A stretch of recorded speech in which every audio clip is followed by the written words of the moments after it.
kebetulan Dinas Pemadam Kebakaran dan Penyelamatan ini sekarang bukan hanya menangani masalah pemadaman, tapi juga melaksanakan penyelamatan. Menangani yang bersifatnya penyelamatan itu tidak dipungut bayaran.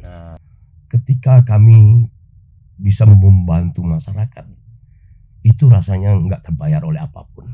Berharap di daerah-daerah pemukiman padat penduduk di situ ada hidran, bisa mengantisipasi kebakaran awal.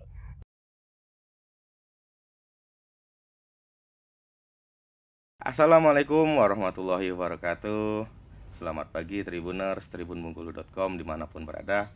Jumpa lagi bersama tribunbengkulu.com dalam podcast Kiprah Daerah, inovasi daerah untuk Indonesia.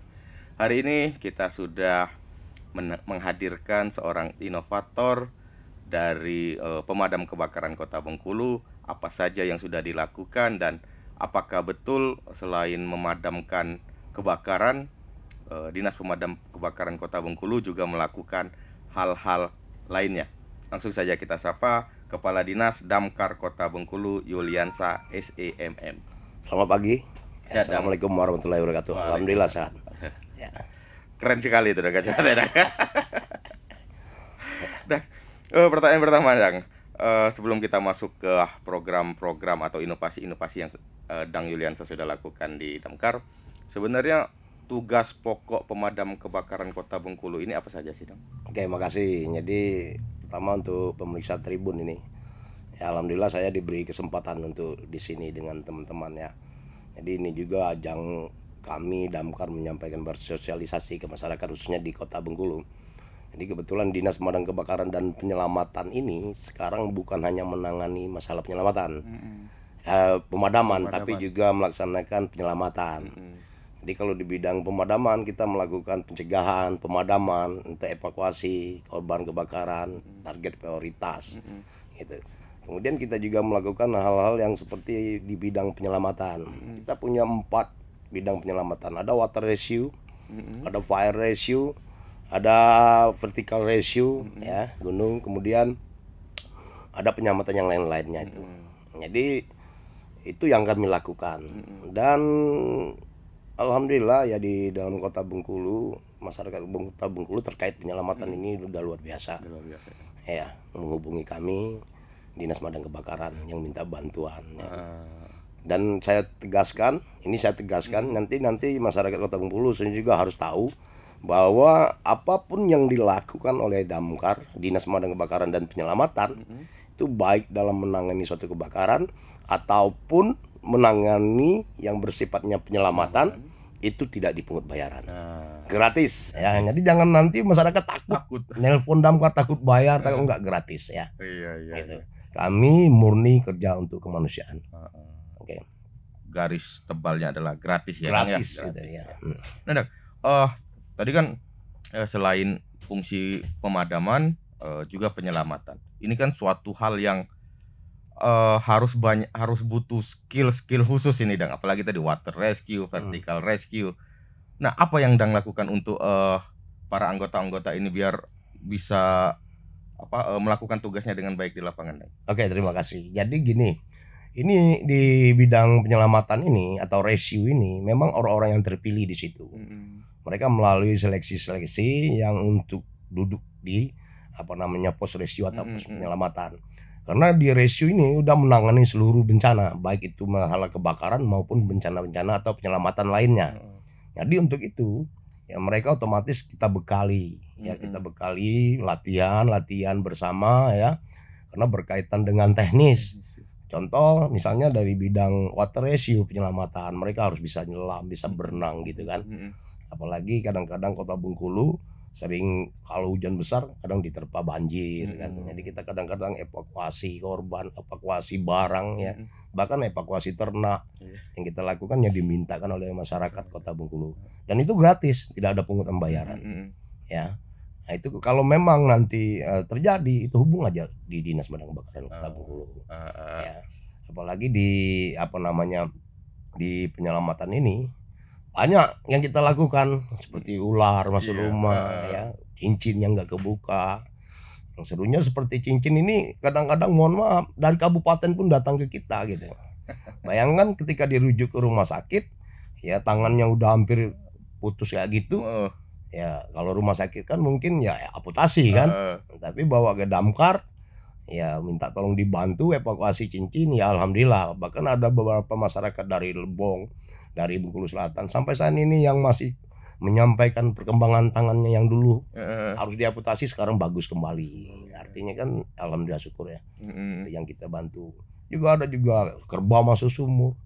Dulu di musim kemarau 2023 ada 4 masyarakat Kota Bengkulu yang kita evakuasi, yang kejatuh, Ternaknya jatuh ke ternak jatuh, orang yang jatuh masuk sumur, yang kita evakuasi. Itu di ini. Sekarang di tahun 2024 ini kembali ya cuaca kita ekstrim panas ini kan. Nah, ini sering terjadi lah. Jadi artinya tugas-tugas penyelamatan itu masyarakat memang boleh ya Dang meminta bantuan ke damkar ini ya Dang? Ya boleh. Kami 24 jam. Kami 24 jam personil saya standby itu. Ya biasa jam 3 malam, jam 4 subuh biasa itu, kadang-kadang ada ular di rumah ya kan. Kami pasti insya Allah ya kami hadir gitu. Ya kan kami hadir dan kami akan bantu gitu kan. Nah, jadi apa namanya, masyarakat itu silakan hubung kami. Nanti kita sampaikan nomor. Kadang-kadang begini ya, masyarakat ini kadang-kadang tidak menyimpan nomor kami. Nah ini kadang-kadang karena saya berharap masyarakat jangan sepele memandang tugas pokok dari pemadam kebakaran ini. Karena kenapa, Mas? Ketika terjadi kebakaran, biasanya korban itu kondisinya panik.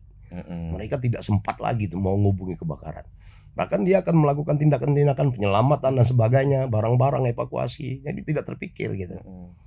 Permasalahan ketika terjadi kebakaran ataupun bencana lain, tidak masalah kalau misalnya masyarakat itu sudah bisa mengendalikan bagus. Nah, walaupun kami sudah dihubungi, kami datang di situ, ternyata misal kebakaran sudah padam, enggak masalah. Lebih baik itu daripada terlambat. Kan gitu. Nah, kadang-kadang kalau terjadi kebakaran ini, akhirnya masyarakat yang lihat, masyarakat yang nonton menghubungi pemadam kebakaran gitu. Kalau yang korban kadang-kadang nggak terpikir lagi untuk menghubungi kebakaran. Nah, panik gitu kan. Nah, ini harapan saya ya, masyarakat betul-betul menyimpan lah ini nomor darurat pemadam kebakaran ya. Simpan nomor kami, hubung kami, tidak dipungut bayaran, dan kami itu standby 24 jam. Ya. Jam berapapun insya Allah. Kami bekerja ikhlas untuk kemanusiaan. Cuman kami minta doa masyarakat, kami personil damkar Kota Bengkulu ini dalam kondisi sehat, sehingga kami bisa membantu masyarakat dari segi baik itu kebakaran maupun penyelamatan lainnya. Nah Dang, berkaitan dengan call center tadi Dang, boleh disebutin Dang berapa call centernya Dinas Pemadam Kebakaran Kota Bengkulu ini, atau ada aplikasi-aplikasi lain yang bisa dihubungi oleh masyarakat? Ya bisa. Jadi gini, masyarakat kalau mau tanpa pulsa itu di 112 call centernya. 112 itu tidak dikenakan biaya. Itu langsung nanti connect operator langsung nyambung ke damkar. Itu di 112. Kalau mau telepon di pos siaga itu di 0736 5523 003. 0736 5523 003. Itu langsung ke apa namanya, meja piketnya personil. Jadi langsung ditanggapi langsung di ini. Kemudian kita ada 9 pos di 9 kecamatan titik ini. Gitu kan. Ketika masyarakat cepat menghubungi damkar, insya Allah kita cepat melakukan tindakan itu. Artinya kami, respon tim kami dituntut untuk itu. Jadi artinya nomor itu tadilah yang harus disimpan di HP masyarakat Kota Bengkulu ini ya Dang ya. Betul. Di 112 itu nggak dipungut biaya, gratis itu. Tinggal hubungi langsung nyambung kalau terjadi kebakaran. Tapi ya jangan nanti seperti yang ada beberapa kejadian ini karena kondisi kita ekstrim, ya melapor bahwa rumah kebakar, ya kan, alamat lengkap, nomor lengkap gitu, tapi di situ dilaporkan rumah yang terbakar, nomor telepon bisa dihubungi, sampai di TKP nggak tahu dia bakari lahan, ya kan, setelah dia bakar lahan, bakar kebun tidak terkendali, dia lapor pemadam kebakaran gitu kan. Nah ini kadang-kadang ini, karena begini ya. Perlakuan ketika kami menindaklanjuti laporan terkait dengan kebakaran dengan kebakaran lahan beda gitu. Ya, ini kan emergensi. Kalau kebakaran, mohon maaf, rumah, bangunan, gedung dan sebagainya, itu otomatis ada hal-hal prioritas yang harus kami kejar gitu ya, yang harus kami amankan gitu. Kalau lahan selagi itu belum membahayakan rumah penduduk, yang kita masih bisa antisipasi. Artinya jangan sampai menjalar jauh saja itu. Menjalar jauh. Dan juga sebenarnya ya, lahan kebakaran lahan, hutan lahan ini memang ranahnya ada di BPBD dan KSDA. Iya. Cuma karena fasilitas yang saprasnya yang memungkinkan, kami dari pihak kepolisian juga minta kami membackup itu. Iya. Nah, masyarakat tahunya ketika terjadi kebakaran ya Damkar ya. Betul. Dan kami apabila udah permintaan masyarakat nggak mungkin kami tolak ya, Dang. Tapi dengan catatan kalau bakar kebun, kalau selagi itu tidak membahayakan, ya silakan monggo kamu padamkan, tanggung jawab lah. Jangan kamu bakar kebun terus suruh kita madamkan kan gitu. Betul. Nah, dengan SDM yang cakap tadi, dengan sudah bekal dengan skill-skill, bagaimana dengan sarana dan prasarana, Dang? Sejauh ini apakah operasionalnya damkar itu sudah cukup untuk mengatasi kebakaran-kebakaran di Kota Bengkulu, Dang? Untuk saat ini saya bilang cukup lah. Ya, walaupun kan ini kondisi unit kita kan masih udah ada yang tua-tua juga untuk kebakaran dan yang lain. Bisa kami mengantisipasi. Tapi ke depan ini tidak mungkin bertahan seperti ini ya kan. Artinya juga kita mengusulkan, dan itu juga udah dipikirkan oleh kemarin ada hearing kawan-kawan Komisi 2 DPR bagaimana ini peningkatan sapras seperti unit dan sebagainya, termasuk juga pimpinan ini PJ Wali Kota juga udah berkomunikasi gimana ini ke depan nanti ya sapras ini khususnya seperti unit-unit ini mungkin kita perlu unit-unit baru dan sebagainya kan gitu. Karena tidak selamanya ini akan bertahan terus kan, selama ini kita bertahan terus dengan yang ada unit ini kan, untuk mengcover kalau kebakaran yang terjadi di Kota Bengkulu. Nah, permasalahan ya terkait kebakaran ini, semakin luasnya penduduk, semakin banyaknya penduduk, semakin majunya satu daerah, itu tingkat risikonya semakin tinggi. Nah, ini kadang-kadang kan apalagi yang berkaitan dengan bahan berbahaya dan beracun. Gitu. Nah, dengan sarana yang sudah memadai, skill anggota sudah cakap, apa sih hambatan-hambatan yang kadang terjadi di lapangan saat melakukan tugas pemadam dan penyelamatan itu? Yang mungkin ini juga bisa jadi pembelajaran untuk masyarakat, Dang. Ketika ada mobil pemadam itu harus ngapain, ketika ada personel pemadam sedang bekerja mereka harus ngapain, silakan. Ya, jadi makasih. Nah, ini penting juga ini. Ya, karena kami kan berkaitan dengan respon tim, ya kan. Apa yang kami selamatkan bukan hanya sekedar menyelamatkan nyawa, bukan hanya menyelamatkan harta benda, tapi juga menyelamatkan nyawa orang lain. Tapi jangan juga ketika kami mau melakukan tindakan menimbulkan masalah lain. Contoh ya, misalnya ketika kami dalam melaksanakan tugas, unit kami meluncur ke TKP, ya masyarakat mohon kiranya dikasih jalan lah, monggo kasih jalan. Karena unit pemadam kebakaran itu adalah unit prioritas nomor 1 di undang-undang. Pengguna nomor 1 ketika terjadi kebakaran. Kami dilindungi oleh undang-undang. Satu. Kedua, ada yang menghambat tugas pemadam kebakaran, itu akan dituntut secara hukum dengan undang-undang. Itu pidana itu. Jadi nggak boleh. Itu. Kemudian saya harap kepada masyarakat ketika terjadi kebakaran, mohon monggo dikasih jalan loh. Jangan nonton rame-rame di situ. Ya kan? Biarkan kami bertugas. Itu. Ini kadang-kadang kami terhambat dengan tontonan yang luar biasa. Nah, ini masyarakat kadang-kadang heboh. Yang parah lagi nih Mas, ya. Nah, kebakaran tidak ngubung kebakaran tapi buat konten. Ya aduh. Gas, kebakaran gas, kebakaran gas. Mobil pemadam kebakaran belum datang gas. Coba dihubung dulu pemadam kebakarannya. Silakan baru buat konten kan. Masalahnya ini kan orang kan dapat musibah nih. Jangan kita juga menari-nari di penderitaan orang lain gitu kan. Buat konten kebakaran gas. Coba pemadam belum dihubungi gitu. Pemadam belum datang. Karena pemadam kebakaran itu tidak di tangga-tangga rumah orang loh. Iya betul. Kita punya titik-titik poster sendiri loh gitu. Nanti kita juga makan waktu persiapan laporan dan sebagainya untuk mencapai TKP. Ini mohon juga nanti masyarakat, apalagi kini zaman konten. Ya kan? Saya berharap ya terkait dengan kebakaran ini tolonglah ya, makanya berharap masyarakat ini betul menyimpan lah minimal di 112 yang tanpa pulsa lah untuk ngubung kebakaran. Permasalahan ketika di TKP di tempat terjadi kebakaran, Misal terjadi ledakan, terjadi apa, siapa nanti yang termasuk yang bikin konten nanti berisiko di situ kan, gitu. Atau asap beracun dan sebagainya kan. Jadi itu mohon juga nanti ke masyarakat, ya monggo kalau ada kebakaran tolong hubungi kami dulu gitu ya. Jangan berebut Ngonten. Jangan berebut ngonten, Konten ya. Sudah berebut ngonten lupa sampai ngubungi damkar. Ya, betul. Itu ya pemirsa Tribuners, khususnya warga kota Bengkulu, jika terjadi kebakaran, yang pertama kali dilakukan adalah hubungi petugas pemadam kebakaran. Dan ketika pemadam mulai bekerja, ya tolong diberi waktu mereka bekerja, jangan sampai malah menyulitkan petugas untuk masuk ke area kebakaran tersebut gitu. Nah, ini kan terkait dengan tugas lapangan nih, Dan. Biasanya kan mungkin ada penat, lelah di pagi petugas-petugas di lapangan. Bagaimana Dang ini membangkitkan motivasi para personil ini agar tetap siaga 24 jam itu?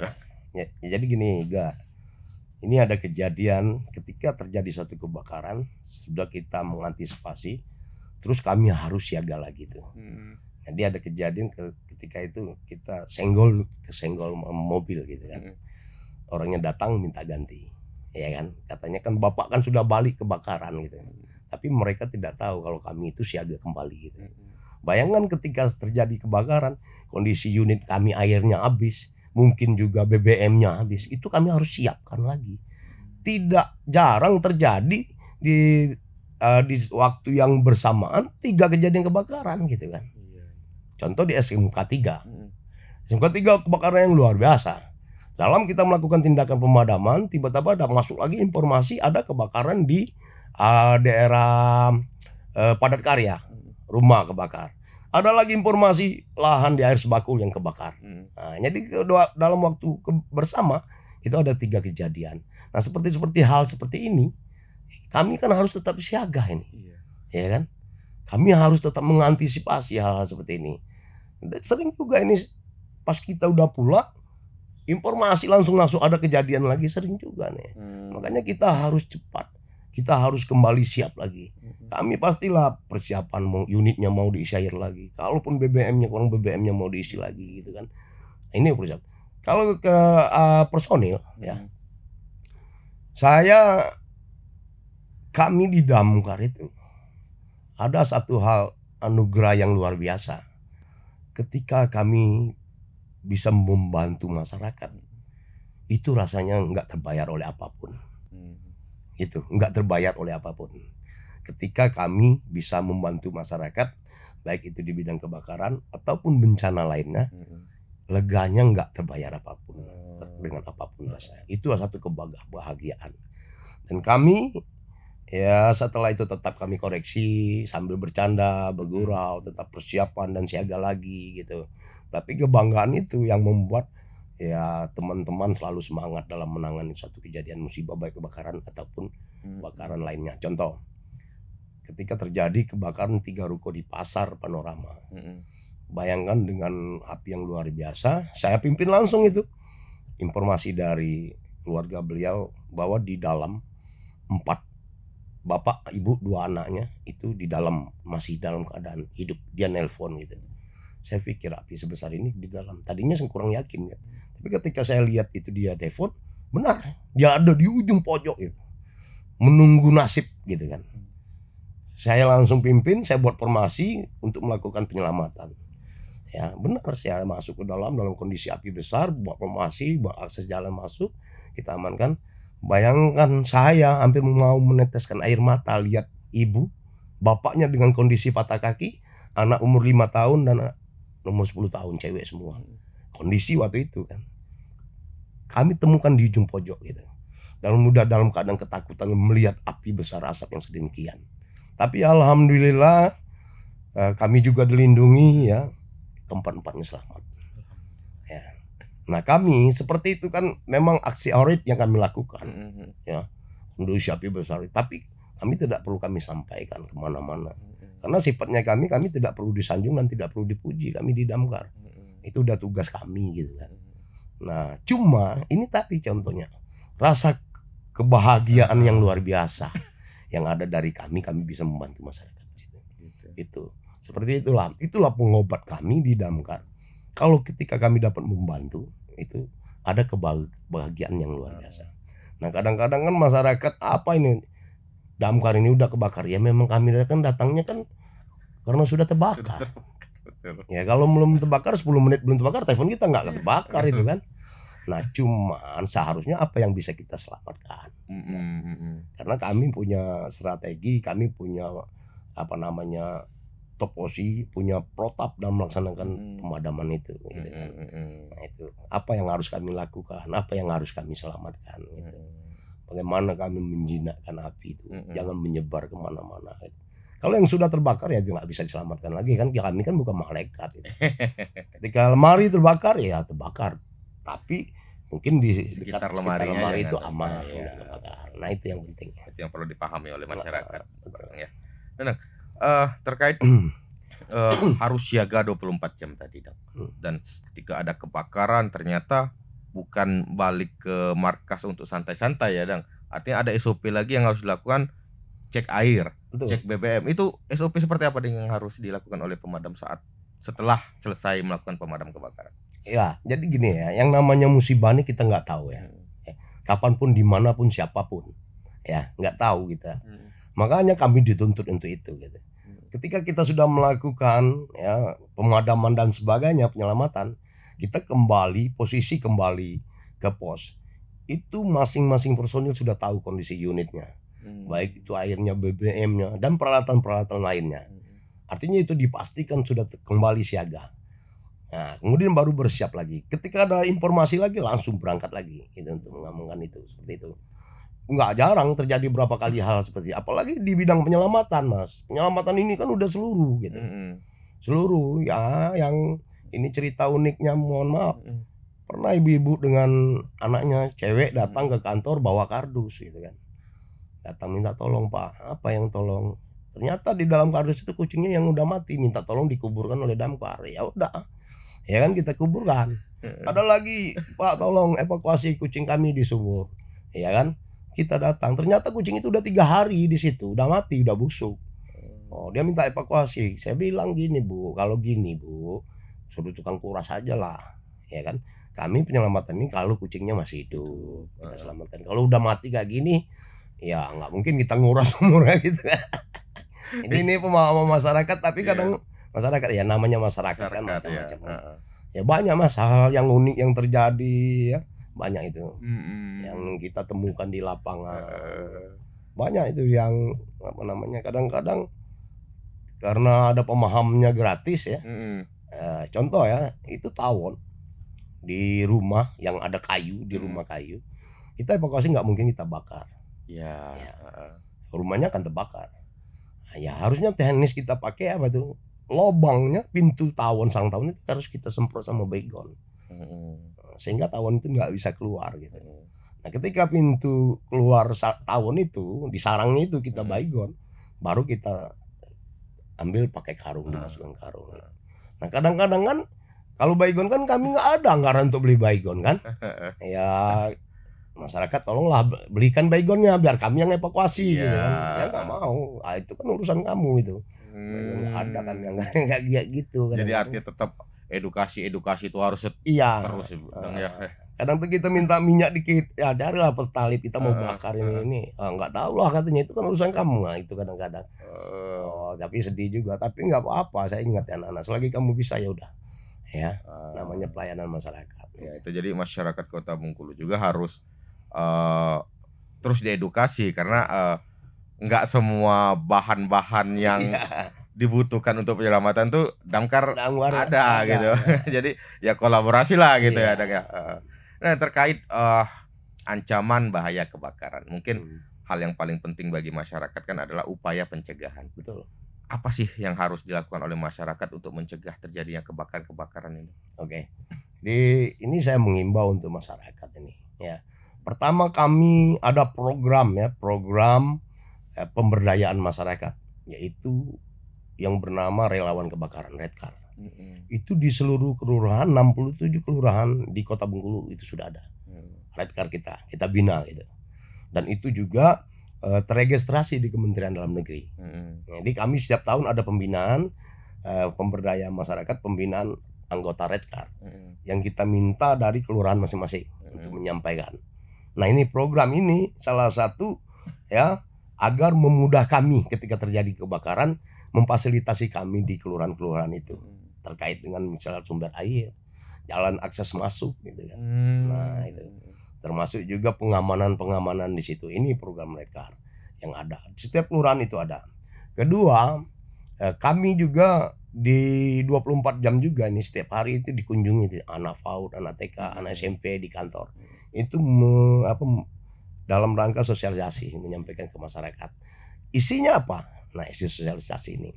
Nah, perlu masyarakat tahu, melihat banyaknya kejadian kebakaran ini disebabkan ya, penyebab kejadian kebakaran ini salah satunya itu arus listrik. Nah, ini banyak yang dipasang colok HP ya, colok kipas angin atau colok apapun itu nggak dilepas gitu. Kadang daya listrik naik turun, kabel itu udah nggak mampu, akhirnya kebakar. Bahkan seperti colokan HP ini pernah meledak gitu. Dengan kapasitas panasnya tadi dicolok terus, apinya nyambung terus. Nah, ini yang banyak terjadi. Jadi harapan saya masyarakat, selagi yang namanya colokan-colokan yang berhubungan dengan listrik, kalau selagi itu tidak dipakai ya cabut aja. Karena di catatan kami itu terlalu banyak di situ gitu. Karena kapasitas kabel, kadang-kadang kabelnya juga kadang-kadang udah nggak standar lagi, ya kan? Nah, kipas kita gunakan nggak dicabut, colokan HP nggak dicabut, dan macam-macam nggak dicabut, sehingga itu menyebab terjadi kebakaran. Itu satu. Kedua, dengan kondisi cuaca kita ekstrim sekarang, panas yang luar biasa, angin yang begitu kencang. Sampai saat ini ada 43 kasus kebakaran lahan. Satu. Kedua, kebakaran sampah, ya. Membakar sampah di dekat rumah, kondisi panas, angin kencang, tidak kurang terjadi, menyebabkan terjadinya kebakaran rumah. Bayangkan bunga api yang sedemikian, panas yang luar biasa, terbang masuk ke plafon rumah, terjadi kebakaran. Ini sering terjadi juga di catatan kami. Nah, jangan membakar sampah sembarangan gitu. Nah, jadi lagi cuaca terik kayak gini, jangan membakar sampah sembarangan. Kemudian ya, masyarakat terkait dengan gas LPG 3 kg. Ya, masyarakat bilang ini gasnya meledak. Sebenarnya tabung gas itu belum saya temukan meledak, Mas. Tapi kompornya bisa jadi. Nah, tapi saya ada temukan tabung gas itu yang bocor. Nah, ini kadang-kadang masyarakat tanpa cek lagi langsung pasang ya. Nah, akhirnya tabung itu bocor, ketika ada percikan api, sumber api itu terjadi kebakaran. Nah, permasalahannya kalau berkaitan dengan gas LPG 3 kg ini, itu akan terjadi bed drop namanya itu. Ketika ada percikan api itu dia akan itu langsung gitu nyembur, bed drop. Makanya apinya luar biasa. Nah, harapan saya masyarakat yang khususnya ya pakai tabung gas itu, ya sebelum dipakai dites dulu lah gitu. Dimasukkan di dalam air, dalam bak atau dalam ember, memastikan itu tidak bocor. Karena kenapa? Ketika itu nantilah terjadi kan luar biasa dampaknya. Nah, ini itu terkait dengan gas ini, gas LPG 3 kg dan sebagainya. Kemudian ya, mengantisipasi itu, ini juga saya edukasikan ke masyarakat. Ya. Kadang-kadang ibu-ibu ini sering masak, karena minyak api ini luar biasa sekarang. Sudah memanaskan kuali minyak terus ditinggal. Tahu-tahu apinya udah masuk nih ke ini, udah besar gitu kan. Ya, pertama tetaplah regulator dicabut. Dan jangan coba-coba itu disiram dengan air, kondisi kayak gitu. Harus menggunakan karung basah atau handuk basah, ditutup sedemikian. Jangan coba-coba disiram air. Itu kalau disiram air, Mas, itu bisa 3 sampai 4 meter apinya gitu. Jadi lebih bahaya lagi dia. Lebih bahaya lagi, apapun yang ada situ yang mudah terbakar akan terbakar. Itu malah mengundang tuh terjadi kebakaran yang lebih besar. Saya rasa itu yang saya sampaikan masyarakat ya. Dan lebih penting lagi, tetap simpan nomor damkar. Itu yang paling penting. Iya. Dan saya mau konfirmasi sedikit soal Redcard tadi. Itu setiap kelurahan itu ada berapa personil dan sebenarnya tugas pokoknya itu apa saja sih? Jadi, terima kasih. Jadi sekarang kita udah hampir 500-an red car yang sudah ada di masing-masing kelurahan. Setiap tahun kita minta dua orang kelurahan mengirimkan red car untuk kita latih dan kita bina. Mereka ya memang belum secara spesifik membantu kami di TKP karena tingkat risiko tinggi ya. Karena di dalam terjadinya satu kebakaran mereka harus dilengkapi oleh safety, oleh fire helm, jaket, sepatu dan sebagainya. Kalau red car kan belum ke sana. Cuman berharap red car ini di situ. Pertama, dia bisa menyampaikan informasi segera ketika terjadi di kelurahan itu ke kami Damkar. Karena mereka punya nomor kami, mereka masuk di dalam situs kami juga gitu kan. Di web kami ada, di WA kami ada kan gitu. Dia cepat menginformasi satu. Kedua, mereka yang tahu akses jalan yang paling efektif untuk mobil damkar melakukan pemadaman. Kadang-kadang apalagi daerah-daerah padat penduduk, ya kan? Karena kesulitan unit kita masuk di situ. Salah lorong nggak bisa mundur. Ya kan? Nah itu akhirnya kan menghambat itu. Jadi kalau mereka yang menginformasikan jalan terbaik, jalan bagus, yang gitu. Kemudian mereka juga mengamankan kondisi di sana. Kadang-kadang mohon maaf, masyarakat tertentu ini kadang-kadang panik. Saya akan ketika kita datang di sana kita yang bakar, kita yang diserang kan gitu kan. Masih ada yang kayak gitu gitu. Ya pikir bilangnya terlambat, yang terlambat itu siapa? Ya kan kami 24 jam standby. Pastilah kebakaran sudah tidak terkendali, pastilah baru melapor ke damkar. Artinya sudah terbakar itu. Ini kadang-kadang masyarakat masih awam juga nggak terima gitu, bilang nggak gitu. Belum lagi proses kita ke jalan dan sebagainya, hambatan kita di jalan dan sebagainya kan. Nah ini fungsi red car, dia harus memahami, dia juga harus mengedukasi masyarakat di situ bahwa damkar itu begini prosesnya. Di samping itu mereka juga bisa membantu hal-hal yang sifatnya dasar. Misalnya dia bantu kita nih untuk selang dan sebagainya, itu yang dia bantu. Tapi kalau dia untuk melakukan evakuasi mereka belum sampai ke situ. Ya karena teknisnya belum situ. Jadi bisa kita bilang dutanya damkar untuk kelurahan. Lebih ke mengedukasi ke masyarakat. Dia lebih tahu tugas pemadam dan dia beritahu ke masyarakat. Dan alhamdulillah Mas, Red Car Kota Bengkulu luar biasa. Ya. Karena mereka itu relawan ya. Artinya relawan itu dituntut betul kesadaran. Mereka tidak digaji loh. Ya kan, tapi dia ikhlas ya membantu kerja kemanusiaan ini. Nah, damkar Red Car Kota Bengkulu ini luar biasa. Ketika terjadi mana pasti turun itu. Wah, turun itu bantu kami gitu kan. Minimal bantu jalan lah, bantu apa tuh pasti hadir. Alhamdulillah ini saya juga support itu luar biasa untuk Red Car Kota Bengkulu. 500 berapa tadi dong? Hampir 500-an lebih hampir sekarang. 500 di Kota Bengkulu. Personil Red Car gitu. Di semua Kota Bengkulu. Di 67 kelurahan. Ini bisa bakal bertambah lagi berarti. Ya setiap tahun kita tambah. Ini namanya, jadi begini, nanti mereka itu ada struktur organisasi. Kalau struktur organisasi dia di kota, pengurus kota dia di bawah SK wali kota. Nanti kecamatan dia di bawah camat, lurah di bawah lurah. Minimal ini di satu kelurahan tuh 6 orang gitu. Ada di situ. Kita harap di situ. Karena saya ke depan sudah saya sampaikan kemarin dengan Komisi 2 yang lain-lain, berharap di daerah-daerah pemukiman padat penduduk di situ ada hidran. Bisa mengantisipasi kebakaran awal. Karena padat penduduk itu kadang-kadang sangat sulit dijangkau oleh unit pemadam kebakaran. Unit tidak bisa masuk ke sana. Sehingga kita harap nanti kalau ada hidran, ini ada Red Car ini udah bisa mengantisipasi awal gitu kan. Dari hidran itu. Mereka yang akan melakukan pemadaman awal gitu. Apalagi kalau di Jakarta mas ratusan puluhan rumah kayak gitu kan. Karena kita jangan sampai di Kota Bengkulu, harapan saya nih ke depan kayak gini, jangan sampai kayak gitu. Oke, itu dia Tribuners, panjang lebar kita dengan Kang Yuliansah, Kepala Dinas Damkar Kota. Sangat jelas, sangat spesifik, dan rasanya masyarakat Kota Bengkulu sudah tahu apa yang harus dilakukan ketika terjadi kebakaran dan bagaimana mencegah kebakaran itu terjadi. Oke, sampai sini dulu perbincangan kita dengan Kang Yuliansah SEMM, Kepala Dinas Damkar Kota.